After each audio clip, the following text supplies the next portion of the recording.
नमस्कार, मैं chief editor anti corruption India news से। आज उत्तर प्रदेश के कानपुर शहर में पुलिस कमिश्नर ऑफिस में मौजूद हूँ।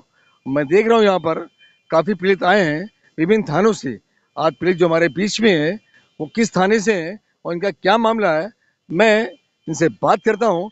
पीड़ित के साथ एक अधिवक्ता भी मैडम है, मैं उनसे ही जानकारी कर लेता हूँ कि क्या प्रकरण, क्या मामला है। मैडम, क्या नाम है आपका? अनिका यादव। ये मैडम अधिवक्ता है पीड़ित की।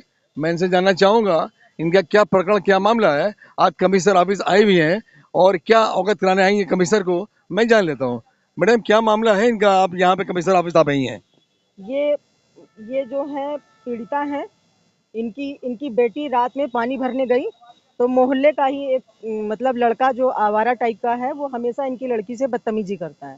कल रात में ये पानी भरने गई तो इसको बदसलूकी से घसीटने लगा, इसको चोट भी लग गई।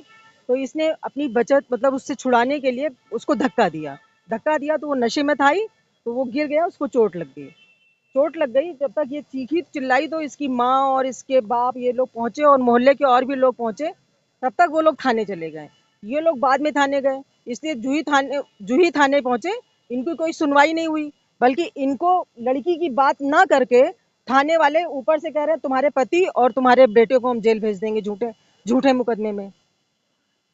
जिस तरह पीड़िता के की अधिवक्ता बता रही हैं कि जिस तरह इनके साथ जो पीड़िता आई है उसके साथ छेद का दबंग लगा, जिसने बदसलूकी की और गलत नियत से उसको खींच रहा था, जिसका नाम गोलू था, मोलू था, जिस जो गलत नियत से इनको खींच के ले जाना चाहता था, तो उसका विरोध किया लड़की ने, तो उसके हाथ में चोटें भी आई हैं। मैं भी बात करता हूँ। पहले तो मैं पूछता हूँ अधिवक्ता से, आपने क्या कार्रवाई करी और थाना थाना कौन सा आपका? जूही थाना। जूही थाना के अंतर्गत का मामला है और जूही थाना ने क्या कार्रवाई की, मैं इनसे जान लेता हूँ। आपने थाने में सूचना दी तो पुलिस ने वहां की क्या कार्रवाई कराई? पुलिस ने कोई कार्रवाई नहीं कराई, बल्कि इनको डांट कर भगा दिया और बोले कि तुम्हारे आदमी और तुम्हारे लड़के को हम झूठे मुकदमे में फंसा देंगे। जबकि लड़की से संबंधित, लड़की के साथ जो घटना हुई, उस घटना को वो सुन ही नहीं रहे हैं।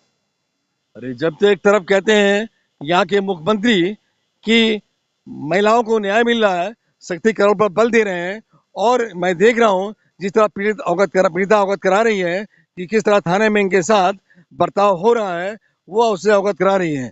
जिस तरह एक तरफ ये थाने जाकर अपनी एफआईआर लॉन्च करने की बात करती है, दूसरी तरफ पुलिस इनको धमकियां देती है और बंद करने के लिए बोलती है। अब मैं पीड़िता के अधिवक्ता से पूछता हूँ कि थाने में पुलिस ने क्या रिस्पांस दिया और किस तरह कार्रवाई की और उससे अवगत कराएं।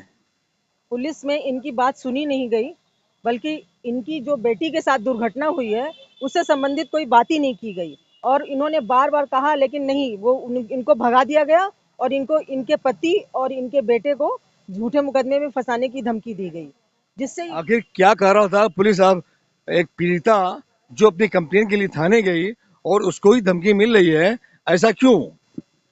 अब ये तो वो लोग दबंग टाइप के लोग हैं, उनका वर्चस्व है।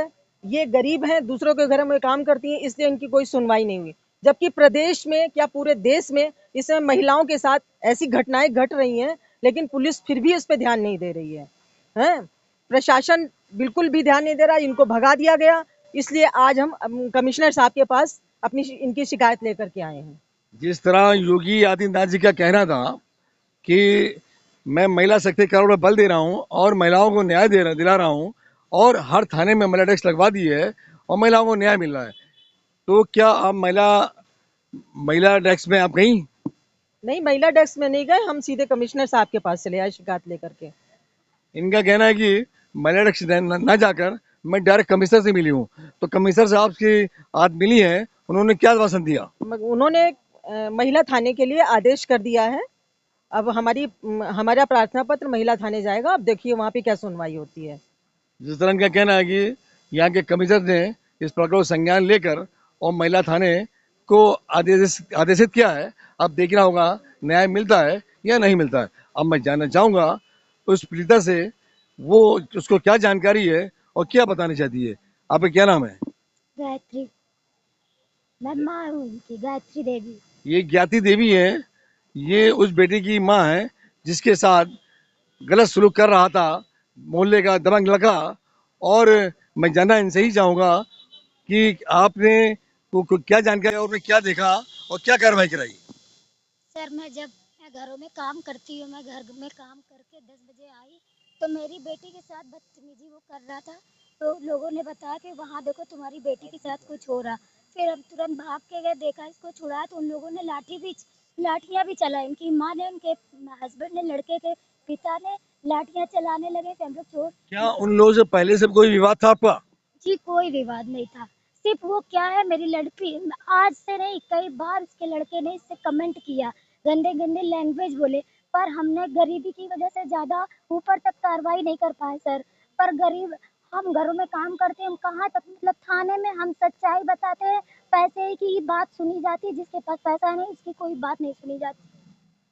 जिस तरह पीड़िता अवगत करा रही हैं, एक गरीब परिवार से हैं ये, उनका कहना है कि मेरी कहीं सुनवाई नहीं हो रही है और जिस तरह से क्षेत्र का दबंग लगा इन पर हावी होकर इनकी बेटी के साथ गलत व्यवहार कर रहा था और गलत नियत से इनको खींच के ले जा रहा था।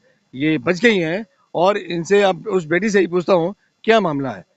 बेटा क्या नाम आपका? हाँ बेटा, क्या मामला है जिस लड़के ने आपके साथ मिसबिहेव किया उसका, ऐसा क्यों और क्या वजह? आप कब से जानती हैं उसको? सर मेरे मोहल्ले में रहता है, मगर वो हमको बहुत गंदे गंदे कमेंट देता है बहुत दिन से। तो मैं पानी भरने जा रही थी, मेरा हाथ पकड़ के खींचने लगा और गंदी गंदी गाली देने लगा। हम अपने बचाव के लिए उसको धक्का दिया, उसने मेरा दुपट्टा पकड़ लिया। मैं उसको धक्का दे के वहाँ से भाग गई, अपनी माँ को बताया, तो माँ लोग गई, तो उल्टा वो लोग मुझे मारने लगे। जिस तरह इनका कहना है कि इस लड़की के साथ गलत व्यवहार कर रहा था, जब इसने विरोध किया तो उस पर मारपीट चालू कर दी और उसके बाद पुलिस थाने में भी जाकर उसने सेटिंग कर ली, जिस कारण इनकी कोई सुनवाई नहीं हुई और इनको वहाँ से भगा दिया गया। आज कमिश्नर ऑफिस आए हुए हैं और आपसे मैं जानना चाहूँगा कि अब ये बताइए कि अगर आपकी सुनवाई यहाँ से नहीं होती है और कोई आपके पीड़ित को न्याय नहीं मिलता है तो अगला स्टेप आपका क्या होगा? तो फिर हम मुख्यमंत्री के पास अपनी अपनी शिकायत लेकर के जाएंगे। इनका कहना है मुख्यमंत्री तक अपनी बात को लेकर जाएंगे। अब मैं इनकी बात को यहाँ के आला अधिकारियों को, यहाँ तक कि मुख्यमंत्री को भी अवगत कराएंगे और अगली अपडेट में किसी नए प्रकार से अवगत कराएंगे। जब तक के राष्ट्रीय अंतर्राष्ट्रीय खबरों से बने रहिए एंटी करप्शन इंडिया न्यूज़ के साथ। मैं chief editor Athar Hussain, anti corruption से, साथ में कैमरामैन साहिद अंसारी। नमस्कार, जय हिंद।